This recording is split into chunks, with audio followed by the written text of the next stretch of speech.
top 5 teams you should start believing in. Hit it. High five. 1, 2, 3, 4, 5. Rich's Top 5. All right, top 5 teams you should start believing in, because it's November, for crying out loud. And it's week 9. After the Monday Nighter, we're in double digits in terms of the weeks of the NFL season. The season is flying. It's flying by. And once upon a time, this team was 1-4. Banged up line, didn't have their top receivers. And now the Los Angeles Rams are 4-4. Start believing in the Rams, people, because it's not just Kupp who had double-digit receptions yesterday. Demarcus Robinson with a one-handed grab to win it in overtime yesterday.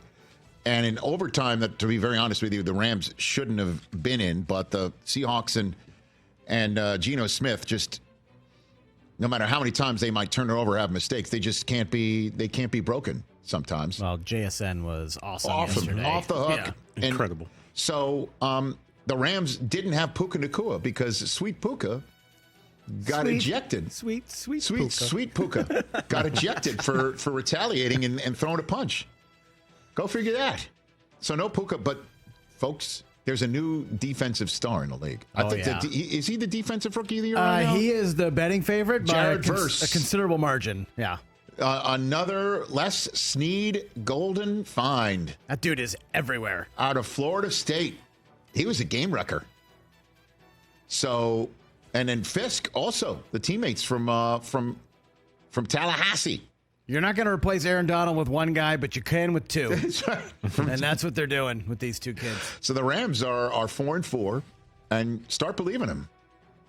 Number 4 on this list is a team that they're currently looking up at, and it's a team that beat them by 31 when they face each other. Start believing in the Arizona Cardinals. I think you have to. They're in first place right now. And Kyler Murray is playing very well, and they're winning all manners of games. They have now, with that win over Chicago, they've now won 2 games by more than 20 points. That aforementioned one with the Rams and then the Bears, and they've won 3. Their other 3 wins are by 2 or less, 2 or fewer. So they're winning close games, and they're blowing people out. And they might just be through some of the ups and downs of the early part of the season. And what if Marvin Harrison Jr. starts playing like a Rookie of the Year candidate that he can be? Yeah, they're doing this with Marvin kind of underachieving so far. You can go higher register. I mean, the Cardinals are all higher register. Like, Kyler Murray could be MVP, guys. I mean, look at this team at 5-4, guys. Jonathan Cannon can coach. First time they're over 500 this year. Their first 3-game win streak in 3 years since they started. Remember, they were the last remaining undefeated team in 2021, and then everything started going downhill. Start believing in the Cardinals, number 3 on this list. It's time that you start believing. Show us your lightning bolts. React to me. Show us your lightning bolts. The Los Angeles Chargers. Hey, man, Quentin Johnston running away from people. Aditi McConkey. Well, DD is balling. J.K. Dobbins. Offensively, every now and then, like, they're filled with people that you're like, all right, I'll pick this guy up on fantasy and see if that's the week he'll score. Josh Palmer. But Jim is bringing a significant attitude that everybody there has clearly bought. Scott Matlock is coming on the show in studio tomorrow. Nice. He is the guy who switched from 99 to number 44 and plays both defense and fullback. He's like 6'4", 300 pounds. Dude, I'm telling you. I'll tell you because you guys will already be in Germany. I'll tell you how big he is when I see you. All right, good. But that's the type of guy that Harbaugh loves, you know, and it seems like this team's filled with a bunch of Matlocks. And they're 5-3. They went in and they turned Jameis right back into a pumpkin. Oh, and by the way, speaking of the Browns losing to the Chargers, put up the text I got during the show from the Miz. Oh, God. I don't know if you saw, but the Browns lost. They aren't going undefeated. Sad day. The Miz has chimed in for you. Okay. The Miz needs to be protected, TJ. Start believing in the Chargers. Maybe not to win the division, but to make the playoffs. I would say Playoffs. they're definitely making it. And you know what's gone? What's gone is the charging. The weird stuff. The weird stuff. Can we say that right now, though? Yes. Have you seen it yet this I year? haven't done it But yet. here's what they do, Other technically, and I know I was saying this for the Cowboys fan. The Chargers either start off like 0-8 and then win their last, or they start off 8-0 and then. You're not wrong. Let's just wait and see. You're not wrong. The charging I'm referring to is like Melvin Gordon in Tennessee fumbling twice or scoring twice, having it called back and then fumbles. Or The head coach saying, "I'm going for it on 4th and 3 from our own 18," and it doesn't work out. The 60-point blowout losses in Vegas. You know what I mean? Like, come on now. They also don't score a lot. They haven't scored 30 points all year. But guess what they don't have to do? That. Because the defense only gives up 20. Right. And last I checked, I don't think Jesse Minter, their defensive coordinator, is getting the plays of the other team. Maybe he's just good with good players. I had to say it. Believe in the Chargers, number 2. Now we're going to go upgrade. Because I'm just saying believe in these teams to make the playoffs, right? Maybe go on a deep run. Believe in the Commanders, people, as the real thing. Ooh. You even asked on Overreaction Monday Pod if they could be the 1 seed. Hey, I still believe in the Lions because that's who I was preseason on who wins the NFC and the way they're looking. Jaden Daniels is on pace. I know on pace is like the dreaded godfather of SportsCenter, John Walsh, hated when we went on the air on SportsCenter saying he's on pace. He goes, because you can't assume what's going to happen. But he is on pace for having one of the greatest rookie seasons ever, and even better than the previous number 2 overall selection in C.J. Stroud. He's unbelievable. And defensively, they're doing it, and doing it well. But number 1. Here it comes. The number 1 team that you should start believing in. San Francisco 49ers. Come on. Oh, yeah. Uh-huh. I mean, did you lose a bet to somebody? I didn't. They're the defending NFC champs. Christian McCaffrey's practice window opened during this program. He's coming back with his Achilles and all of that stuff. And then they're going to get everybody back. But who doesn't believe in them? A lot of people think that they're 4-4 and that they can get got. And you're the king of this coach will fold in the biggest possible situation. Well, he's going to fold, and they can't beat the Chiefs. Exactly. But they have the 4th best Super Bowl odds. Everyone believes in them. I don't think so. All right. They're thinking that they can get got. There's no Ayuk. There's no this. There's no that. You yourself are off the Purdy train again. I don't understand. You're the king of this isn't the team. This isn't it.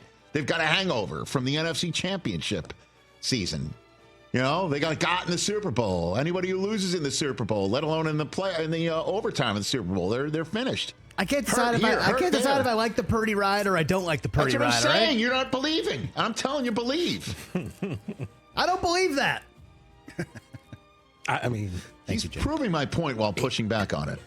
yeah, I mean, I was picking up on that. It's a unique gift I have. It's very impressive. Very, very impressive. Huh. That's my top 5 list. You think we need one Why more? Wait not? a second. I mean, come on now. I'm going here. Oh, you had to put the Cowboys in, so I get it. All Okay. right, Yeah, storybook ending. Cool. Got Yeah, it. Let's go. Dallas Cowboys. Nope. Roll it. Nope. Tarake Maye. Nope. I wanted to just throw one under 500 team in here. Oh, they had the Cowboys. Like I said, let's go. Oh, I know who you're doing.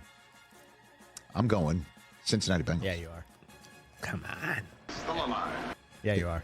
Cincinnati Bengals. I like this one a lot. Joe Burrow is out of his skull. Yeah. T. Higgins going to come back. Gesicki's now showing his thing. He's showing his stuff, right? And then He's grittying. Hey, what I tell you about Chase Brown, folks? What did you tell us? I don't know. I mean, Zach Moss, two salutes, sir, but Chase Brown should be starting for this team. Without question. And then you bring Zach Moss in to start battering some people towards the end of a game, maybe. You want to get, and listen, you want to get somebody from the 5-yard line in. Maybe Chase Brown's not your guy. He did flip him a touchdown pass on the goal line. This dude is electric. This dude is really good. Mm-hmm. And let's just tighten the bolts defensively. My guy from Staten Island, Lou Anarumo, tighten those bolts. And the Bengals are going to start what? Can they finally get back to 500? Let's look at that schedule. Just do me the solid here. Oh, boy. Talk about this one, Thursday Night Football. This is a monster At Thursday Baltimore. game. I mean, what if they go into the bank and come up with that dub? They're 500. Baltimore's really good at home. They play really good against quarterbacks at home. You saw what they just did to Bo Nix, who had been hot. And then they're out here to take on the Chargers. And, Joey B's trying to do what Jameis just did. Beat the Harbaughs in back-to-back weeks. They could not. Maybe Joey B's that guy. Joey B is having a great year. 20 touchdowns, only 4 picks, 108 passer rating. Of course, I could potentially, you could turn the music down. I could potentially have this snuffed out right away in just 3 days because the Ravens sweep the Bengals, and then they're 4-6, and then so what? Which is why Joe Burrow is not spiking any footballs after the victory over the Raiders. Just how the season has gone, knowing what's ahead of us, knowing what we're going to have to do to get back into this. One win isn't going to make or break our season, so I'm going to strive for perfection every day and every game. So until that happens, what's there to be happy about? I love it. What's there to be happy Very about? Kobe Bryant answer there, right? Right. Yeah. What's there to be happy about? Right? So that's my two thoughts as seeing that soundbite, is him basically sending a message saying, great job, everybody. Okay. We're going to have to do it Thursday. He knows there's a big game coming up against the Ravens, right?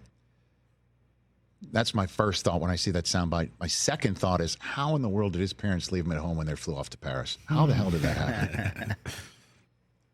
Ma'am. I mean, this is still one of my favorite Halloween get-ups I've ever seen from Macaulay Culkin. Shout out It Macaulay really Culkin. does look just like him. Oh, dead ringer. And that particular soundbite as well. He just looked like him. How do you leave him at home? By the way, that would never happen in the 21st century, right? Oh, yeah. Because Kevin would just grab his Gab watch or his iPhone or whatever, and just be like, call hey, mom and say, you left me at home. Hey, you left me at home. And then, so there's no Home Alone. What are we doing?